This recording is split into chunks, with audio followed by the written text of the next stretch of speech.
membuat produksi pesawat-pesawat ataupun alutsista yang canggih harus membutuhkan waktu yang cukup lama. Makanya di sini mengapa bocor seumpama? Mengapa bocor? Mohon maaf. Peralatan yang kita gunakan itu dari mana?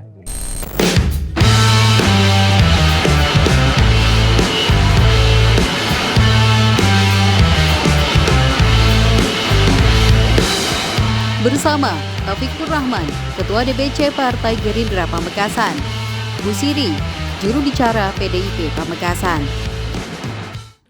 Assalamualaikum warahmatullahi wabarakatuh. Berjumpa lagi dengan saya Syahid Mujtahidi, tentunya dalam program Breakdown. Breakdown kali ini adalah ajang pemanasan. Pemanasan untuk apa? Pemanasan untuk persiapan debat Capres-Cawapres 2024 yang akan berlangsung pada tanggal 7 Januari 2024 nanti. Yang akan berdebat nanti untuk sesi ketiga ini adalah capresnya.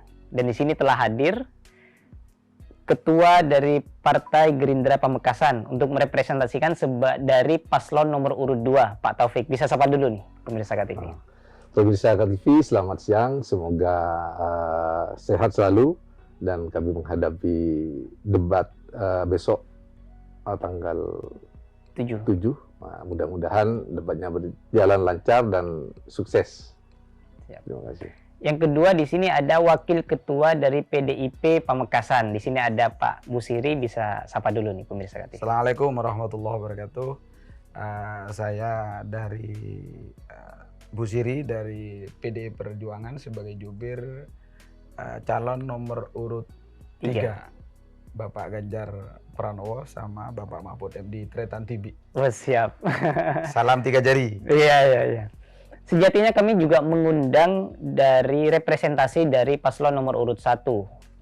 Kemarin malam itu sudah menyatakan kesediaannya untuk menghadiri. Cuman beberapa jam sebelum kami taping, yang bersangkutan mengurungkan niat karena ada kegiatan yang sangat urgent di KPU Pamekasan.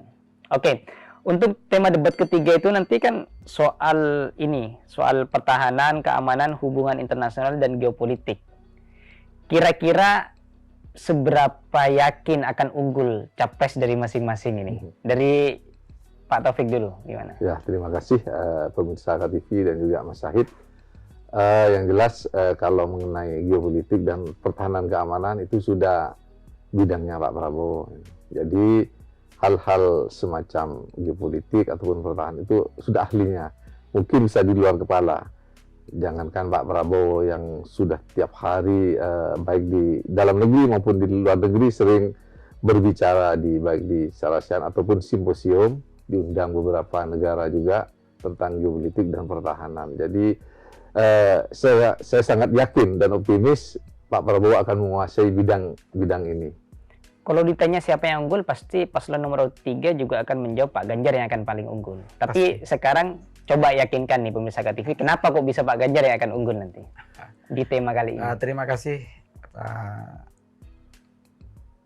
Kenapa kalau menurut saya memang betul apa yang disampaikan oleh Mas Syahid, bahwa kami punya keyakinan juga bahwa nomor urut 3 ini ya pasti yang unggul menurut saya. Walaupun beliau itu Bapak Prabowo memang katanya Bapak atau Haji Taufikur Rahman memang ahlinya, tapi belum tentu di situ nanti, karena jelas di situ nanti dari calon kami itu punya visi dan misi yang sangat bagus. Kalau menurut saya yang sudah tertera di visi misinya calon nomor urut 3 itu. Jadi saya yakin nanti Pak Ganjar itu yang unggul dan akan menarik simpati dari masyarakat nanti, insya Allah. Oke, iya, saya tak coba dari pertahanan dulu terlebih dahulu. Kalau Pak Prabowo itu kan dari militer dan sekarang menjabat sebagai Menteri Pertahanan. Dari hal itu katanya di luar kepala. Gimana nih Pak Ganjar? Itu dulu kan? Oh dulu. Itu dulu.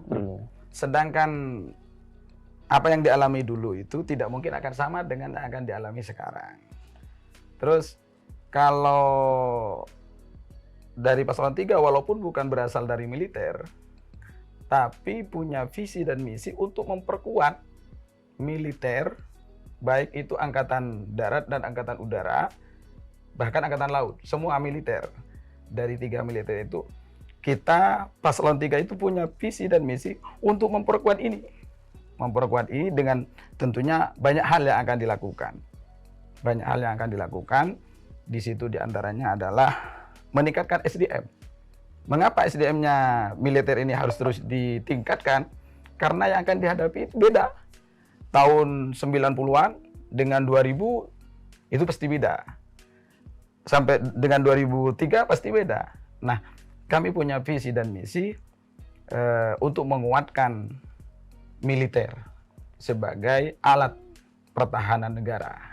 Oh, berarti background dari militer belum tentu akan unggul pada debat nanti. Belum tentu. Belum tentu. Bisa jadi nanti itu yang disampaikan, mohon maaf, bisa jadi yang disampaikan oleh Pak Prabowo itu hal-hal yang masa lalu, bukan yang masa kini. Itu bisa jadi seperti itu. Oke. Gimana nih? Belum tentu katanya bisa lebih menguasai walaupun dari background militer. Ya, tapi terima kasih kalau memang Pak Ganjar mau mempelajari. Ini masih belajar.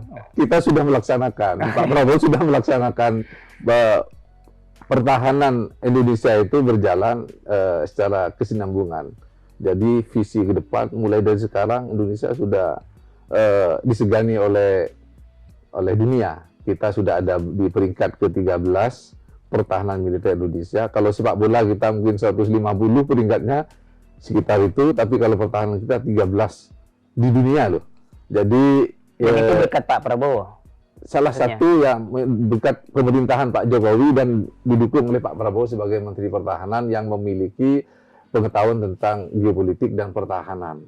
Sehingga Indonesia benar-benar disegani oleh dunia dan tidak negara-negara luar tidak berani mengancam-ancam Indonesia walaupun Indonesia sumber daya alamnya yang diperbutkan oleh dunia, tetapi harus izin dulu kepada Indonesia. Dan Indonesia sekarang menjadi negara kuat, berikutnya semakin kuat lagi dengan presidennya sendiri sebagai seorang Menteri Pertahanan yang sudah menguasai.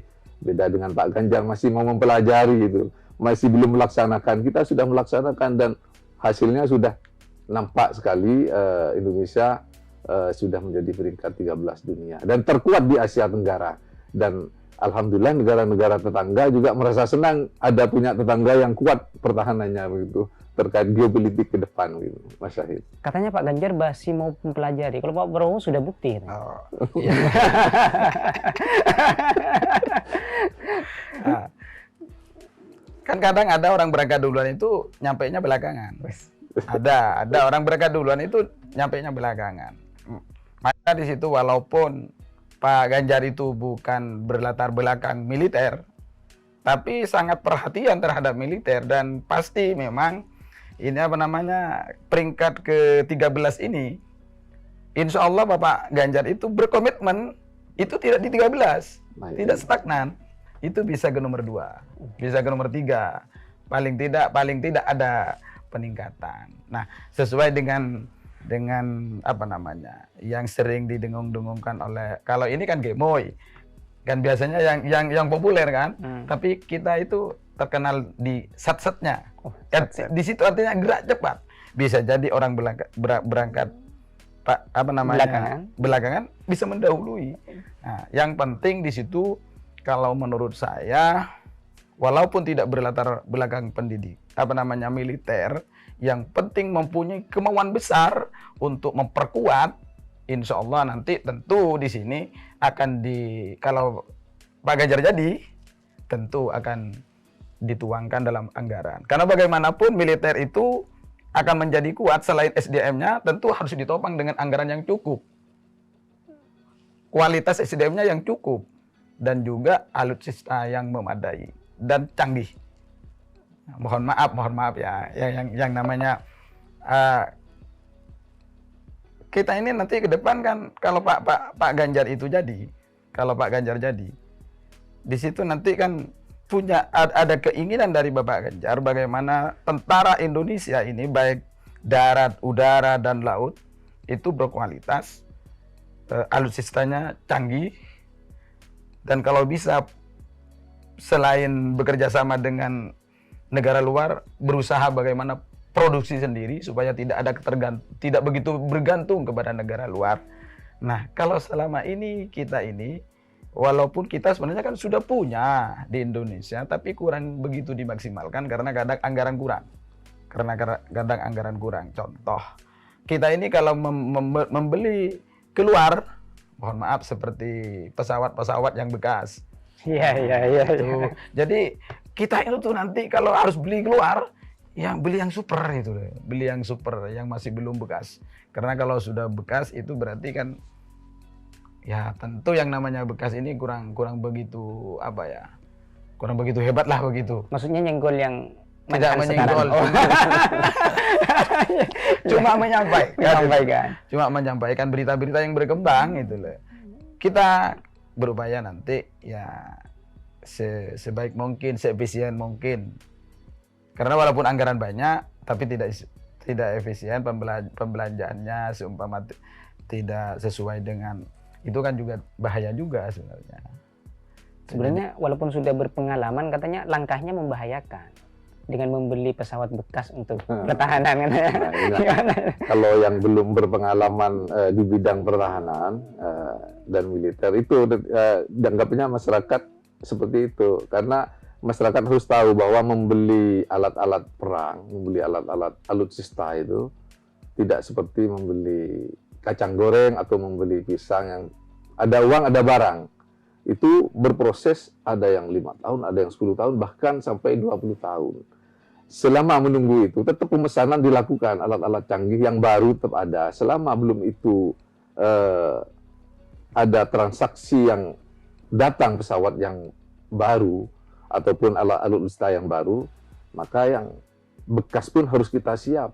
Indonesia itu negara besar yang perlu alutsista yang sudah ada, yang siap, ready. Karena ada istilah kalau ada gium ya, kalau Anda ingin damai harus siap perang.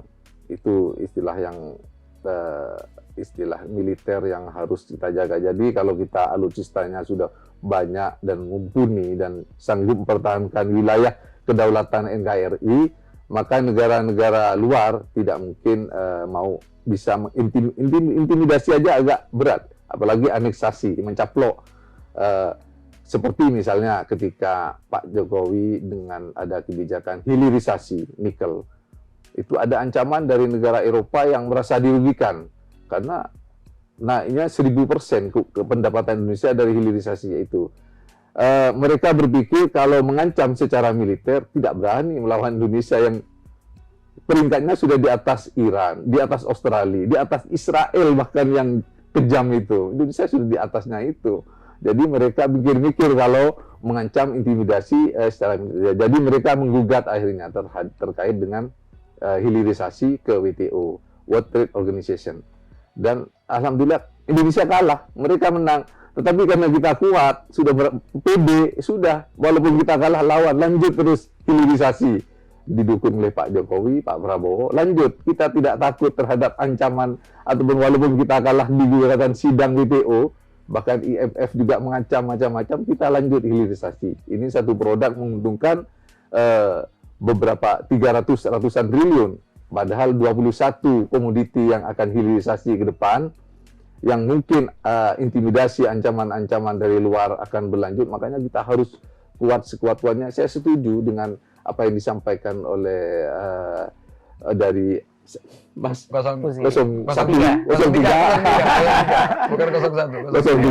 bahwa Indonesia harus naik peringkatnya lagi. Saya setuju. Karena itu saya anggap memang visi misi dari semua calon ini bagus di bidang pertahanan. Jadi saya juga sepakat bahwa pertahanan Indonesia harus naik peringkatnya. Tujuannya juga bagus, tapi yang sangat layak dan pantas dalam untuk di bidang ini dan insya Allah menguasai di bidang ini adalah 02, bukan 03. Iya.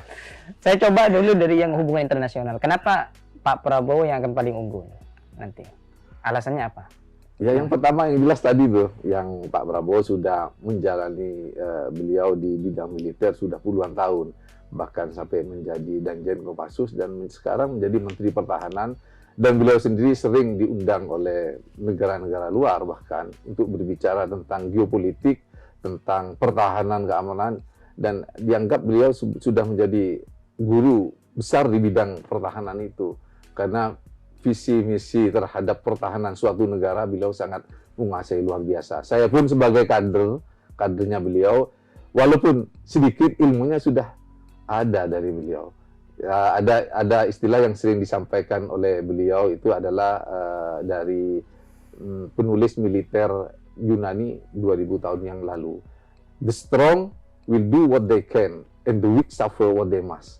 Jadi yang kuat bisa berbuat apa saja, yang lemah, penderitaan akan diterima. Kita buktikan sekarang, negara-negara yang lemah, kalau diserang oleh negara lain, Israel aja sekuat itu nyerang. Padahal lebih kuat Indonesia loh Israel. Karena jahat beliau. Kalau Indonesia kan perdamaian yang diciptakan, tapi kita harus kuat.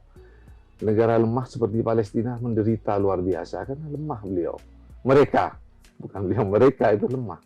Kalau Indonesia menjadi kuat tidak mudah. Negara lain mikir-mikir untuk menakut-nakuti, mengintimidasi terhadap Indonesia, karena kita memang harus kuat di bidang pertahanan. Karena kekayaan kita luar biasa, lebih banyak dari negara-negara lain. Kita hanya satu komoditi, saya sampaikan hilirisasi, itu ratusan triliun, nanti 21 komoditi, seperti selain nikel, timah, boksit, tembaga, batu bara, dan sebagainya. Bahkan itu nikel, itu kita terbesar loh untuk pembuatan mobil-mobil listrik sekarang menggantungkan semua kepada Indonesia. Makanya seperti negara China, Amerika baik-baik saja dengan Indonesia karena membutuhkan betul terhadap barang yang namanya nikel. Bahkan Cina pun di bidang pertahanan dengan Indonesia yang sangat pertahanan. Berita kemarin, saya baca berita kemarin itu akan alih teknologi terhadap Indonesia terkait alutsista pertahanan agar Indonesia itu bisa mandiri di bidang pertahanan. Itu sebuah kerjasama yang baik karena mereka butuh terhadap sumber daya Indonesia yang ternyata Indonesia sudah berani memproteksi sumber daya ini agar tidak dijual mentah. Sekarang Indonesia sudah berani. Sekarang tidak bisa negara lain seenaknya mengambil barang mentah dari Indonesia. Harus diproduksi di Indonesia dan itu akan menyerap tenaga kerja yang banyak, pendapatan Indonesia yang ribuan persen akan terjadi. Insya Allah ini Indonesia emas 2045 akan tercapai. Yang penting yang saya sampaikan tadi, yang Pak Prabowo sering menyatakan, the strong will do what they can, and the weak suffer what they must. Ini istilah yang dipakai oleh negara-negara kuat. Negara Cina maka ini harus kuat dulu. Jadi sumber daya ekonominya, sumber daya alamnya, itu akan dikuasai sendiri oleh negara Indonesia. Itu yang terpenting. Oke. Kenapa nanti yang akan unggul di topik hubungan internasional adalah Pak Ganjar?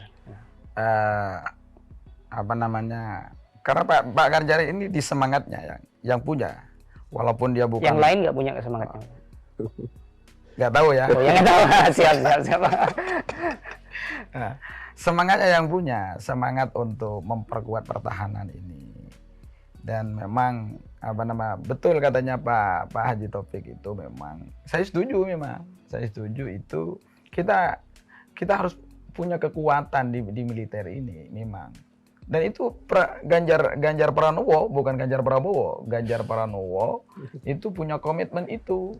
Karena bagaimanapun Indonesia ini kedaulatan Indonesia ini harus betul-betul berdaulat. Tentu caranya diantaranya adalah memperkuat pertahanan ini. Ini kan kalau pertahanannya kuat, betul apa yang disampaikan oleh Pak Haji Taufik itu, negara-negara di luar itu tidak akan mudah. Bahkan kelebihan nomor urut 3 itu, selain untuk memperkuat pertahanan itu, kan selama ini kita banyak bergantung persenjataan, alutsista itu banyak keluar. Nah ini ke depan, kalau seumpama Bapak Ganjar itu ditakdirkan oleh Allah Subhanahu wa Ta'ala untuk menjadi presiden dan diberi amanah oleh rakyat untuk memimpin negara Indonesia ini, maka untuk memperkuat pertahanan, selain bekerja sama tentu dengan negara-negara lain, akan akan memproduksi juga di Indonesia, akan mempercepat produksi biar nanti tidak selalu bergantung peluru, rudal kalau bisa, kapal selam dan sebagainya itu. Kita ini kan sebenarnya kan sudah punya banyak potensi. Nah, seumpama lagi kan banyak rakyat-rakyat Indonesia yang punya keahlian dalam bidang itu yang dipekerjakan keluar. Nah, nanti kita panggil ke Indonesia untuk produksi sendiri. Itu kelebihan kalau menurut saya, kelebihan Pak Ganjar. Nah, kalau Pak Prabowo ini kan yang diwakili oleh Pak Jubir Haji Taufik kan kayaknya lebih fokus pertahanan, tapi di dalam negeri tidak yang di dalam negeri ini, karena kalau kita ekspor terus impor terus, tapi kita tidak buat sendiri, ini kalau menurut saya kok kurang gimana begitu. Karena yang jelas kalau peralatan-peralatan itu ciptaan orang luar, pasti rahasianya sudah diketahui. Kalau kita punya peralatan yang kita ciptakan sendiri, yang super canggih juga seumpama, karena orang lain tidak tahu terhadap rahasia-rahasia, kelemahan-kelemahan yang ada di peralatan-peralatan yang kita ciptakan. Itu keunggulan Bapak Ganjar Pranowo. Karena Bapak Ganjar Pranowo punya visi kayak gitu, visi misi kayak gitu. Semangat dari Pak Ganjar kayaknya tidak bisa diremehkan di hubungan internasional katanya. Iya. Gimana ini? Tidak bisa diremehkan semangat itu. Saya sangat senang kalau calon-calon lain, baik nomor 3 ataupun nomor 1, punya semangat untuk sama-sama meningkatkan pertahanan Republik Indonesia. Itu kita harus syukuri bersama, ini sudah niat-niat yang baik semua. Saya sampaikan niat calon-calon ini baik, dan tujuannya, visi misinya juga baik terhadap pertahanan. Saya sangat sepakat kalau memang apa yang disampaikan demikian terkait dengan misalnya untuk membatasi impor dan sebagainya. Sebenarnya di pemerintahan Pak Jokowi sudah disampaikan oleh Pak Prabowo dan melaksanakan. Kita memiliki pabrik-pabrik peluru, pindad, tank, kapal tempur, kita miliki semua. Semua itu sambil ditingkatkan, tapi itu tidak cukup dalam hal alutsista dalam negeri. Perlu kita memang untuk membuat pesawat-pesawat tempur yang super canggih, memang kita membutuhkan harus impor, dan itu suatu saat ke depan apa yang disampaikan oleh 03 Pak Busiri ini memang pasti kita harus bisa. Kalau kita sudah kaya, kalau sudah punya segalanya, uang dan sebagainya, semua tujuan-tujuan itu nanti di Indonesia Emas tahun 2045 pasti akan tercapai. SDM Indonesia katanya mampu untuk memproduksi hal yang canggih itu katanya. Insya Allah mampu. Bahkan seperti yang tadi disampaikan, ada negara-negara kuat di bidang produksi alutsista seperti China, Prancis, menginginkan Indonesia ada alih teknologi terhadap Indonesia. Selain SDM mampu, kemampuan keuangan kita sudah mumpuni. Tetapi semuanya harus bertahap, karena ada bidang-bidang lain yang perlu juga diprioritaskan. Karena tujuan negara Indonesia berdiri kan yang pertama melindungi segenap bangsa Indonesia dan seluruh tumpah darah Indonesia. Ya tentu melindungi ini kan harus melindungi dengan pertahanan yang kuat, agar kita tidak dicabik-cabik oleh negara lain sehingga rakyat kita menderita. Memajukan kesejahteraan umum, itu termasuk ada tujuan lain, mencerdaskan kehidupan bangsa, dan ikut melaksanakan ketertiban dunia. Nah, jadi semua bidang ini harus dilaksanakan dengan baik. Maksudnya 5 tahun itu tidak cukup kalau untuk menciptakan hal yang besar. Ya? Nah, membuat sebuah produk ataupun membuat produksi pesawat-pesawat ataupun alutsista yang canggih harus membutuhkan waktu yang cukup lama. Selain di bidang tadi alih teknologi dan juga pendanaan, keuangan tentu dipikirkan oleh bapak-bapak yang ada di atas di sana. Semuanya tentu diperhitungkan. Keinginan kita memang kita ingin seperti negara Perancis ataupun negara Amerika yang nomor 1 di bidang pertahanan dan di bidang produksi alat-alat tempur itu, tentu menginginkan ke sana. Tetapi kan waktunya harus bertahap. Alhamdulillah kita banyak produksi seperti tank ANWA.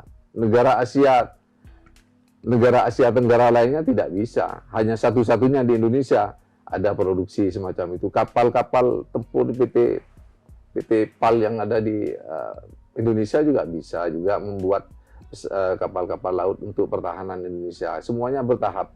Nanti yang penting SDM seperti yang disampaikan, Indonesia mampu tapi kan terbatas. Perlu harus banyak belajar dan alih teknologi dengan negara-negara maju. Dan waktu yang dibutuhkan tentu tidak cukup dalam 1, 2, sampai 5 tahun. Itu mesti harus saya sampaikan tadi. 2045 Indonesia emas baru kita merasakan nikmat sebagai negara maju. Indonesia sekarang masih middle income trade, masih mau menginjak ke negara maju itu masih nunggu waktu. Tunggu tanggal mainnya nanti. Tunggu tanggal mainnya. Katanya tidak cukup kalau hanya 5 tahun untuk memproduksi hal yang sangat berat tersebut. Betul, betul. Tapi pondasi-pondasinya itu harus kita pasang gitu.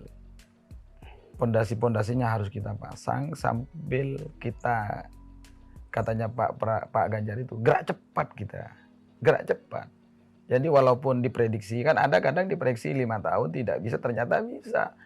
Apabila kita ini punya kemauan bersama tentunya, bukan hanya seorang presiden. Jadi kemauan dari semua komponen bangsa, termasuk SDM yang ada di Indonesia. Maka di situ selain presiden sebagai kepala negara yang punya keinginan kayak itu, tentu harus juga diimbangi dengan SDM yang nanti akan membantu mempercepat terrealisasinya produksi alutsista itu di dalam negeri.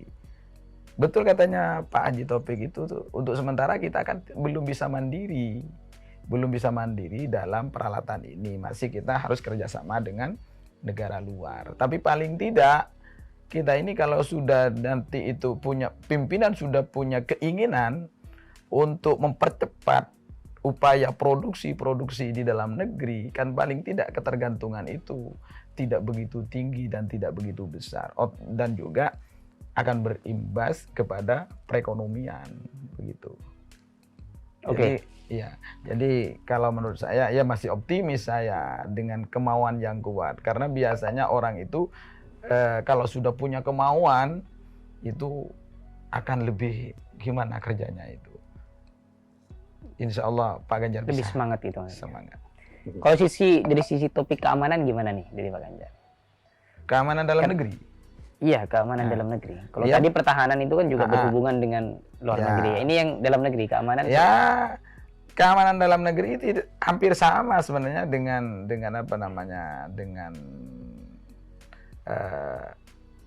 ketahanan. Pak Ganjar punya keinginan bagaimana polisi ini betul-betul kehadirannya di masyarakat itu betul-betul bisa mengamankan terhadap masyarakat. Tentu diantaranya adalah ada upaya dari Pak Ganjar, kalau seumpama sukses, biar Pak Polisi ini, sekarang sudah baik Pak Polisi itu. Polisi itu sudah baik, tapi katanya saya tadi itu, kan ketika sudah berpindah masa, itu tantangannya semakin banyak. Maka ke depan itu pemerintahan kalau Bapak Ganjar ini sukses, maka diantaranya adalah polisi itu bagaimana bisa menjadi polisi yang profesional, sejahtera lagi.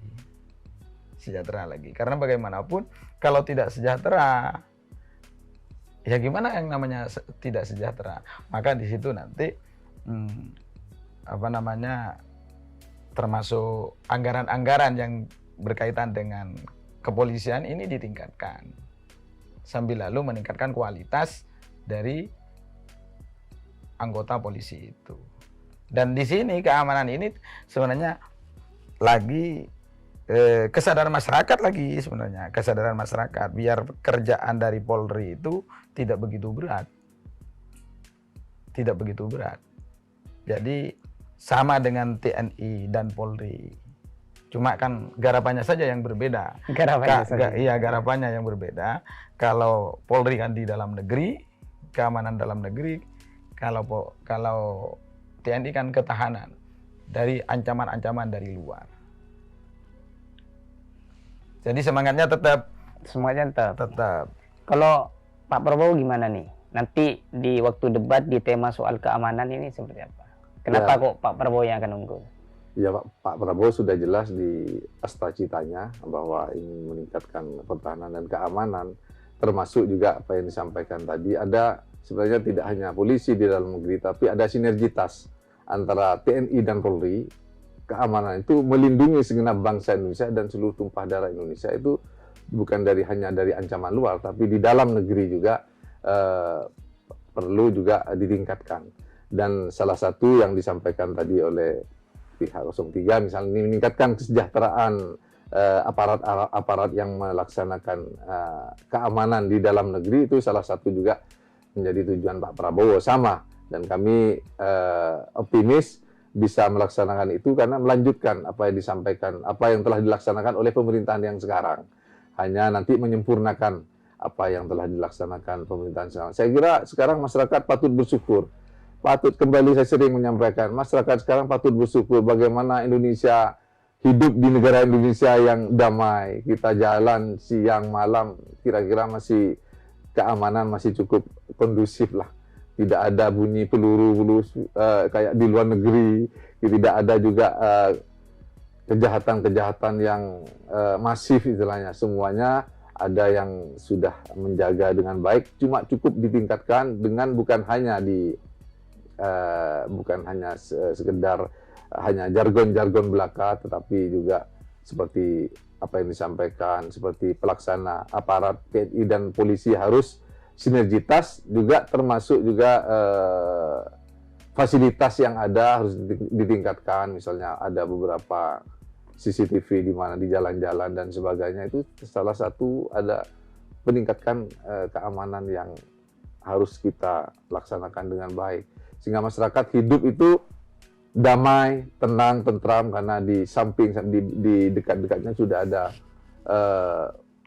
pihak-pihak keamanan yang selalu siaga menjaga keamanan Republik ini, mulai dari Papua sampai Aceh sana. Iya, salah satu pasti yang akan diangkat dan didiskusikan, prediksi saya itu adalah soal keamanan data, kebocoran data. Itu yang sering digaungkan. Siapa nih yang akan paling hebat nanti argumennya terkait soal itu? Itu sering jadi persoalan, sering jadi sorotan kebocoran data-data segala macam. Siapa yang akan unggul nanti dalam keamanan tersebut? Yang mana ini? Kira-kira yang dari Pak Ganjar duluan. Ya kalau Pak Ganjar ya tetap Pak Ganjar. Kenapa? Kenapa maksudnya di bidang hal ini tadi kan itu? Kalau Pak yang dari 02 kan menyampaikan bahwa Bapak Jokowi itu telah berhasil untuk menciptakan keamanan, kedamaian dalam negeri. Perlu diingat, Jokowi bukan militer. Kan Jokowi bukan militer, tapi sipil. Bahkan beliau sarjananya adalah sarjana apa itu? Pertanian ya. Oh ya, mana Mas Gibrannya? Bukan yang Pak Jokowi. Oh, Pak Jokowi. Nah, Lingkungan. ya. Itu bukan latar belakangnya bukan apa namanya? Bukan militer, tapi ternyata mampu diakui oleh semua pihak, ya nyaman lah begitu. Nah, di situ berarti di situ adalah perhatian terhadap keamanan. Nah, Pak Ganjar ini insya Allah karena berangkat dari latar belakang yang sama dulu, dan insya Allah di dalam hatinya sama, bahkan bisa melebihi. Kalau Pak Ganjar kan akan melanjutkan apa yang baik yang telah ditanamkan oleh Bapak Jokowi. Tapi kemudian di situ tidak akan berhenti di situ. Akan ada inovasi-inovasi baru yang mungkin belum sempat terselesaikan di masa Bapak Jokowi. Artinya orang militer, orang sipil itu insya Allah bisa mampu. Nah, terkait kebocoran data. Nah, makanya di sini selain di antara keinginan dari 01 itu profesionalitas Polri itu dan kualitas harus terus ditingkatkan. Nah, yang dimaksud kebocoran data, ini bocoran data dari kemarin itu kan banyak rame nih soal kebocoran data bahwa data kita diketahui oleh dari luar. Gitu. Nah, itu kan itu juga bagian dari keamanan. makanya di sini mengapa bocor seumpama, mengapa bocor? Mohon maaf, peralatan yang kita gunakan itu dari mana itu? Itu kan peralatan yang kita pakai itu bukan produksi kita sendiri gitu. Jadi pasti ada kode-kode yang bisa diretas gitu. Jadi maka di situ nanti kalau dia ini kan sudah ada polisi siber kan ya. Nah, bahkan di pertahanan saja nanti Pak Ganjar ini ada TNI siber, ingin bagaimana ada TNI siber lagi, bukan hanya di Polri yang ada sibernya. Nah, maka di sini nanti Pak Ganjar itu akan mendorong bagaimana bisa memproduksi alat-alat yang kayak gini, yang kita punya sendiri. Tentu di situ SDM lagi. Kan banyak yang di luar, yang di Jepang saya pernah dengar bahwa yang menciptakan itu saja 4G itu 4G ya kalau tidak keliru. Itu ternyata yang menciptakan itu orang Indonesia. Ternyata orang Indonesia, artinya banyak orang Indonesia itu di luar negeri yang mampu dalam bidang teknologi. Nah, kita panggil, kita pekerjakan di sini, ya tentu kesejahteraan kita jaga. Begitu. Kalau Pak Prabowo gimana? Kenapa kok Pak Prabowo yang akan unggul ketika hal itu didiskusikan nanti? Ya, karena yang jelas apa yang disampaikan tadi oleh pihak 03, Pak Jokowi sudah berhasil membuat kita keamanan sudah cukup baik dan menyampaikan dan sekarang menjadi sebuah bukan rahasia lagi kenapa Pak Jokowi lebih mempercayakan Pak Prabowo untuk melanjutkan. Nah, di sini berarti yang dianggap lebih pantas dan lebih berani dalam melanjutkan pemerintahan ini adalah Pak Prabowo, sehingga itu terlihat dari apanya? Terlihat. Bahwa itu Pak Prabowo yang dikasih Pasrawa ya, yang paling kita bukan menjadi rahasia lagi, kita sudah umum. Putra beliau, anak beliau yang Gibran menjadi pasangan Pak Prabowo, bukan tidak izin ataupun mungkin juga itu atas juga dukungan, insya Allah atas dukungan Pak Jokowi. Karena itu masyarakat bisa tahu bahwa ini adalah benar-benar melanjutkan dan mempercayakan agar fondasi yang ditanamkan oleh Pak Jokowi terkait ini bicara tentang pertahanan adalah di Pak Prabowo, termasuk tadi tentang kebocoran data. Ini kan sebenarnya bukan hanya hal itu dalam hal bidang pertahanan keamanan kita. Kalau dulu waktu saya zaman sekolah, Ipolek Sosbud Hankam. Jadi ideologi harus kuat, politik juga harus kuat, budaya harus kuat, Hankam. Sekarang ada lagi tambahan teknologi informasi. Ini yang harus juga pertahanan yang harus kuat. Jadi Ipolek Sosbud Tekin Hankam. Kalau sekarang zamannya sudah beda. Ini yang memang harus memang akan dikuatkan oleh pasangan Pak Prabowo Gibran yang akan melanjutkan. Fondasinya sudah ada. Semua apa yang tadi dibicarakan, produk-produk ataupun perusahaan alutsista di Indonesia sudah ada fondasinya semua. Tinggal dikembangkan saja. Mengenai lahan dan semuanya semua sudah siap. Jadi bukan berarti kita tinggal diam. Karena itu harus dilanjutkan oleh orang yang pas. Karena itu orang yang pas siapa? Ya Pak Prabowo Subianto bersama Gibran Rakabuming Raka begitu. Oke. Katanya tadi kan sama-sama mau melanjutkan nih. Katanya yang paling pas untuk melanjutkan dan dipercaya adalah Pak Prabowo. Gimana nih? Kalau menurut saya tidak begitu pas. Tidak begitu pas. Karena ini kan kalau di Indonesia ini kan sistemnya saja bukan seperti zaman dulu. Kan sekarang ini sudah modern. Dan di Indonesia ini kan demokrasi. Kemudian semua orang pasti punya cita-cita yang tentunya bagaimana Indonesia ini menjadi maju, termasuk Pak Ganjar Pranowo. Pak Ganjar Pranowo ini kalau menurut saya ketimbang Pak Prabowo malah lebih pas di sisi umur. Beliau itu sudah tidak energik lagi. Bagaimana beliau itu tidak bisa sat-sat itu loh. Tidak bisa sat-sat itu. Sedangkan masa umur itu pasti mempengaruhi. Beliau itu umurnya bahkan termasuk salah satu calon presiden tertua di antara tiga ini, dan kayaknya agak terpaut jauh. Dan dari kesehatan, mohon maaf, tidak bisa sat-set beliau. Tidak bisa sat-set beliau. Artinya untuk meneruskan apa yang disampaikan, pondasi-pondasi yang telah ditanam atau diletakkan oleh Pak Jokowi, kayaknya akan lamban itu deh. Oh, maksudnya yang lebih tepat, lebih sat-set itu Ganjar.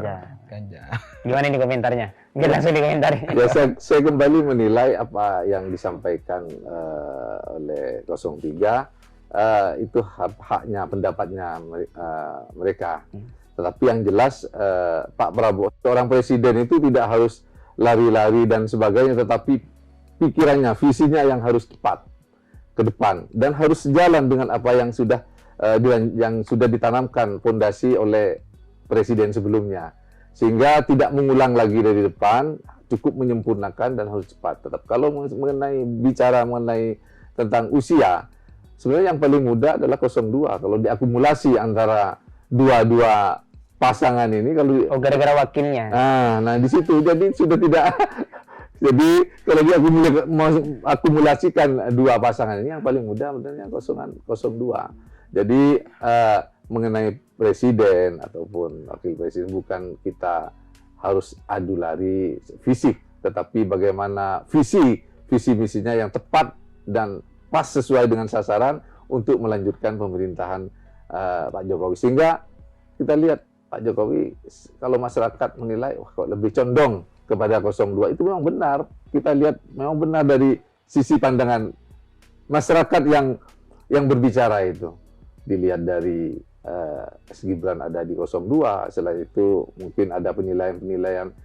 Artinya kita harus jujur terhadap diri sendiri, 03 ataupun 01. Pak Jokowi lebih dekat kemana begitu. Itu yang harus jujur. Kalau jujur baru tahu bahwa Pak Jokowi sebenarnya lebih dekat kepada 02 karena memang dianggap yang lebih bisa melanjutkan pemerintahan ini. Tapi presiden kan harus netral. Presiden memang harus netral, tapi masyarakat yang menilai. Begitu. Itu penilaian masyarakat. Pak Jokowi tidak bisa menolak bahwa Pak Jokowi memang kayaknya lebih condong ke 02, walaupun sebenarnya harus netral. Begitu. Harus netral. Harus netral. Harus netral. Harus netral. Bisa sembari diminum.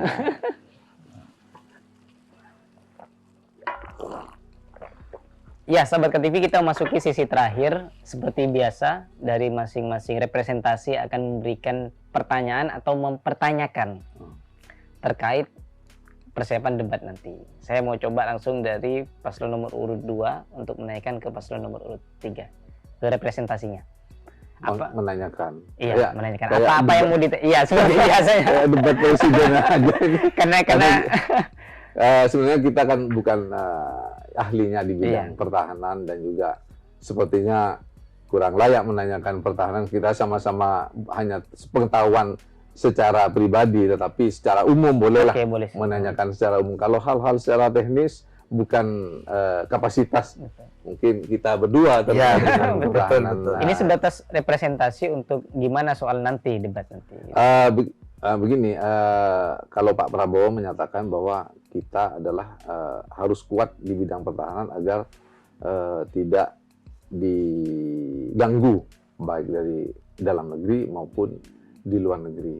Terkait 03, saya ingin menanyakan bagaimana dengan Pak Ganjar dan Pak Mahfud MD yang saat ini kita tahu Pak Ganjar dan Pak Mahfud ini bukan di bidangnya pertahanan, terkait nanti ketika menjadi, anggap kalau tujuannya menjadi presiden, tetapi itu saya tidak mengamini kalau ini. Kalau seandainya itu nanti sebagai presiden, bagaimana dengan terkait biasanya Pak Prabowo menanyakan geopolitik Laut Cina Selatan. Ini apakah bisa apa enggak menjawab terkait kebijakan Pak Ganjar terkait gangguan dengan negara Cina yang akan menguasai Kepulauan Natuna begitu. saya ingin menanyakan ini. Seberapa Seberapa mampu nanti Ganjar Mahfud Ganjar. jika memang terpilih terkait itu? Karena memang tidak berlatar belakang militer kan dia. Betul. Seakan-akan 02 meragukan. Seakan-akan meragukan, walaupun sebenarnya dalam hatinya pasti bisa Ganjar untuk mengatasi semua itu.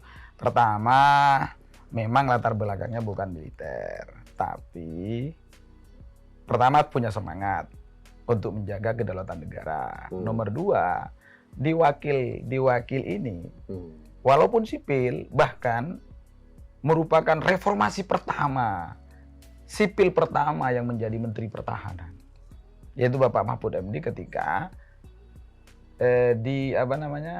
ketika Gus Dur menjadi presiden. Dan ternyata kehebatan Bapak Mahfud di waktu memimpin itu luar biasa. Nah, terus untuk menjaga makanya di sini di visi misi kami itu banyak sebenarnya. Pulau terluar ini harus kita jaga. Di situ harus ada diantaranya pulau-pulau terluar. Bahkan yang tidak punya nama harus diberi nama. Sekarang ini sudah diberi nama, tapi ternyata masih ada yang tidak diberi nama. Kemudian militer. Ini nanti kan kalau dengan Cina ini pasti kita harus perkuat di militer, terutama angkatan laut. Patroli harus rutin patroli. Terus ya tentunya TNI yang patroli kesejahteraan harus kita jamin. Keluarganya juga dijamin supaya beliau para prajurit yang siap menjaga negaranya itu takir pikiran gesebedi budi. Saya yakin Pak Ganjar bisa. Dengan semangat itu? Iya, semangat itu. Sekarang dari nomor 3 ke nomor 2. Apa yang mau ditanyakan atau dipertanyakan? Konteksnya tidak harus soal Pertahanan. Iya. Kalau Pak Prabowo, ini cuma kan memang latar belakangnya militer. Cuma dalam hati saya itu, kemarin itu loh, yang di waktu jadi Menteri Pertahanan itu kan sampai menjadi ada pro kontra di masyarakat terkait itu, Pak Taufik, yang sempat saya sebutkan tadi itu pembelian itu menurut Pak Taufik penilaian Pak Taufik dari hati nurani loh. Dari hati nurani nih yang ditanya. Dari hati nurani, bukan ya kalau atas nama 02 ya pasti. Nah, itu bagaimana menurut perasaan Pak Haji Taufik itu? Pembelian yang bekas-bekas itu. Saya sangat setuju ketika itu tidak cepat dilakukan. Kita tidak memiliki alat yang mampu untuk memperkuat negara Indonesia. Karena membeli alutsista, saya sampaikan bahwa tidak seperti membeli pisang goreng, ada uang, ada barang. Tidak seperti itu. Kita punya uang berapapun, punya uang berapapun, tidak mudah untuk membeli ke sebuah negara. Ada pertimbangan selain tentu pemesanannya tahunan, produksi pesawat terbang itu tahunan, dan ordernya itu bahkan ada yang sampai 11-12 tahun. Itu tidak mudah untuk membeli itu. Karena itu bekas pun itu sementara untuk menjaga sambil menunggu produk-produk yang baru akan datang. Kita tentu harus memiliki alat-alat alutsista yang mumpuni, yang sanggup untuk menjaga kedaulatan negara ini agar kita tidak diganggu oleh negara-negara. Saya tetap setuju. Daripada kita menunggu terus alat alutsista kita tidak ada, untuk bertempur pun kita tidak memiliki yang cukup, yang sudah lama juga sudah banyak diafkir. Jadi kita harus tetap memiliki senjata yang walaupun itu bekas, karena seperti yang menunggu itu sangat lama, tetapi nanti akan berlanjut.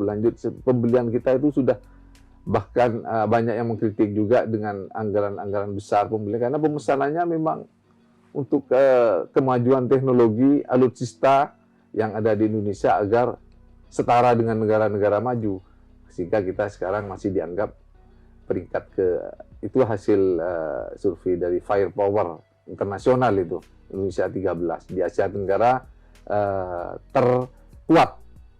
terkuat militernya, pertahanan semua negara begitu.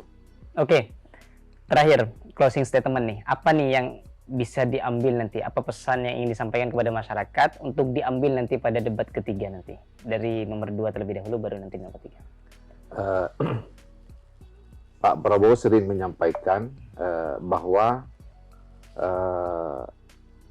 dalam istilah bahasa asingnya, the strong will do what they can and the weak suffer what they must. Jadi yang kuat akan bisa berbuat apa saja, mempertahankan diri dan sebagainya. Tetapi yang lemah akan menderita. Sehingga pertahanan negara Indonesia harus kuat agar kita bisa berbuat apapun, tetapi tidak berbuat seperti negara Israel. Walaupun tidak sekuat Indonesia, mereka sudah biadab. Berbuat apa saja dalam melindungi segenap bangsa Indonesia dan seluruh tumpah darah Indonesia, termasuk melindungi kekayaan sumber daya alam Indonesia. Karena itu masyarakat, publik juga harus tahu cita-cita ini, bahwa visi misi Pak Prabowo di bidang pertahanan akan membuat negara Indonesia menjadi negara kuat, masyarakat Indonesia menjadi tenang karena Indonesia kuat, kita percaya diri. Semua ini demi kesejahteraan. Apa hubungannya dengan kesejahteraan? Adalah kekayaan alam Indonesia yang luar biasa, yang negara-negara lain tidak punya. Sebenarnya negara-negara lain iri dengan kekayaan Indonesia. Kita harus melindungi kekayaan ini yang luar biasa. Indonesia akan menjadi negara maju, negara emas 2045. Baik, closing statement-nya. Untuk para pemirsa dan warga Indonesia yang punya hak pilih, tentunya jangan khawatir, yakinlah dan mantapkan pilihan terhadap 03 Bapak Ganjar Pranowo, karena insya Allah dalam hal pertahanan, insya Allah Pak Ganjar Pranowo ini akan betul-betul sangat memperhatikan pertahanan, bahkan ingin menjadikan negara Indonesia negara maritim yang maju, dan dengan dan juga insya Allah jangan khawatir, walaupun Pak Ganjar Pranowo itu bukan militer, tapi perhatian terhadap militer insya Allah sangat tinggi, sehingga kalau sudah militer ini diperhatikan, kesejahteraannya diperhatikan, kualitas SDM-nya diperhatikan, peralatannya diperhatikan semua, dan anggarannya cukup, insya Allah militer ini akan menjadi pasukan-pasukan handal, sehingga kita ini menjadi negara kuat yang asalnya 13. Insya Allah ketika dipimpin oleh Pak Ganjar bisa naik ke 3 nanti. Insya Allah sesuai dengan nomor urut Pak Ganjar nomor 3. Jadi nggak mau naik kedua atau ke 1. Ketiga. Kalau kedua mungkin masih sangat jauh karena di situ ada Amerika. Nah, jadi jangan khawatir, mantapkan pilihan pada 03 Ganjar Mahfud. Sekian, salam 3 jari. Siap. Terima kasih sahabat KTV. Sebenarnya semua paslon memiliki visi misi yang sangat bagus untuk Indonesia. Cuman visi misi yang berbeda itu sebenarnya tujuannya baik, tapi hanyalah berbeda. Karena untuk menjadi angka 10 saja tidak semuanya soal 5 tambah 5, 2 tambah 8, 1 tambah 9, 15 dikurangi 5, itu semuanya juga angkanya 10. Semuanya tujuannya mulia. Jadi dari debat yang akan diselenggarakan pada 7 Januari 2024 nanti, kalian bisa melihat siapa yang paling menguasai di bidang pada tema tersebut. Saya Syahid Mujtahidi undur diri. Wassalamualaikum warahmatullahi wabarakatuh.